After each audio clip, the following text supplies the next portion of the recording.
भाग्य और पुरुषार्थ। एक बार दो राज्यों के बीच युद्ध की तैयारी चल रही थी। दोनों के शासक एक प्रसिद्ध संत के भक्त थे। वह अपनी अपनी विजय का आशीर्वाद मांगने के लिए अलग अलग समय पर उनके पास पहुँचे। पहले शासक को आशीर्वाद देते हुए संत बोले, तुम्हारी विजय निश्चित है। दूसरे शासक को उन्होंने कहा, तुम्हारी विजय संदिग्ध है।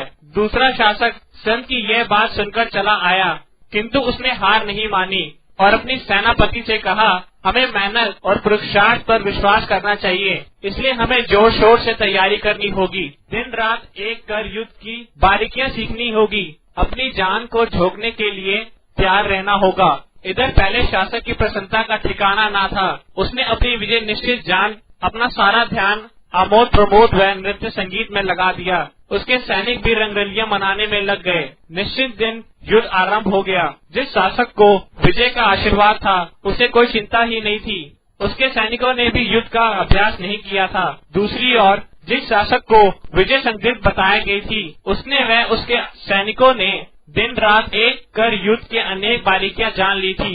उन्होंने युद्ध में इन्हीं बारीकियों का प्रयोग किया और कुछ ही देर बाद पहले शासक की सेना को परास्त कर दिया।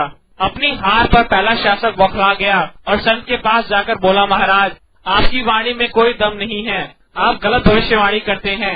उसकी बात सुनकर संत मुस्कुराए और बोले, पुत्र, इतना बौखलाने की आवश्यकता नहीं है। तुम्हारी विजय निश्चित थी, किंतु उसके लिए मेहनत और पुरुषार्थ भी तो जरूरी था। भाग्य भी हमेशा कर्मरत और पुरुषार्थी मनुष्य का साथ देता है, और उसने दिया भी है। तभी तो वह शासक जीत गया जिसकी पराजय निश्चित थी। संत की बात सुनकर पराजित शासक लज्जित हो गया और संत से क्षमा मांगकर वापस चला आया।